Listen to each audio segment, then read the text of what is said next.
Hi, I'm Veronica Lerma, and today I'm going to be talking about my new article on social problems with Laura Hamilton and Kelly Nielsen entitled Racialized Equity Labor, University Appropriation, and Student Resistance. This paper is based on a year-long ethnographic and interview study at a majority-minority public research university that we refer to as Western U. It's based primarily on our interviews with student activists, most of whom are students of color.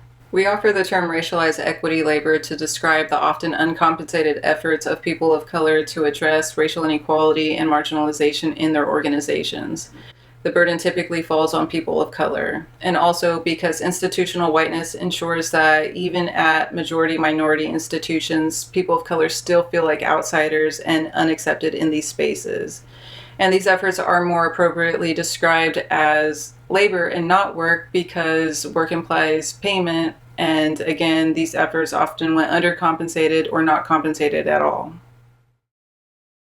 So we didn't set out to study student labor in the beginning, but as we did these interviews, the issue emerged over and over again, and what we were finding is that students of color do a lot of work on their campuses to make these spaces safer and more habitable for themselves and their racially minoritized peers. We identify a four-part cycle of racialized labor appropriation where first people of color identify problems in the racial environment and they work to solve these problems. So Western U previously had no multicultural center, and it really took years of student struggle to secure any kind of safe space for them to engage their multiple and intersecting identities. Second, organizations respond by blocking these efforts and or denying any issues exist in the first place. In the case of the Multicultural Center, students told us about a number of administrative impediments. So initially, university leadership told the students that they would not meet with or correspond with a large group of students, which had the effect of significantly reducing the number of students that were actively engaged in the fight for this space. They then asked this small group of students to put together an official proposal for a multicultural center, which is a request that is much more appropriate for paid faculty and staff and not for first-generation college students of color who have to juggle coursework with outside paid labor and also who have a very limited knowledge of the way universities work. The third step in the cycle is when an organization is forced to respond due to an organizational threat, usually to its optics. For Western U, this came in the form of a pretty scathing external report on diversity and inclusion, which called the university to immediate action in response to student demands, one of which was the call for a multicultural center. Last in the cycle is when organizational leadership responds by appropriating racialized equity labor and converting these efforts into diluted diversity initiatives. So they're essentially stripping these efforts of any racial justice orientation.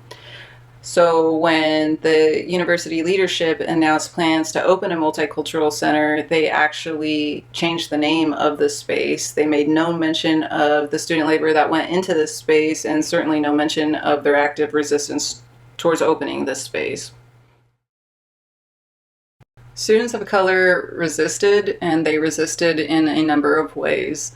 One of the ways that they resisted was by being very critical and ultimately rejecting the university's discourse around diversity. They criticized a university that publicly celebrated its diversity while at the same time denying resources and support services to its students of color. Students also changed the way they organized. They often met off campus or in secret for the sole purpose of the university not getting its hands on their labor. Students also resisted by reclaiming university events. So when the opening ceremony for the Multicultural Center was announced, initially 2 high-level university administrators were slated as guest speakers. And when students heard this, they organized to have them removed from the program. During the actual ceremony, student speakers went up one by one, really emphasizing that the fight for this space is really a student-led initiative and that the university has been really resistant to granting any sort of safe space for students of color. It is important to mention that racialized equity labor and the appropriation of that labor came at a toll for student activists. In our article, we detail a toll on students' emotional well-being, academic success, and ultimately career trajectories. We interviewed a number of students who were very overwhelmed and exhausted because they were providing very crucial care and support to their peers while they themselves went without the same care and support. And because they were so busy engaging in this unpaid labor, their grades often took a hit, or they missed out on valuable career building opportunities that would have helped ensure employment upon graduation, such as gaining research experience. So we focused on the racialized equity labor of students of color at a majority-minority research institution. But we have every reason to suspect that the situation may be even more grim for students of color at an elite, primarily white institution.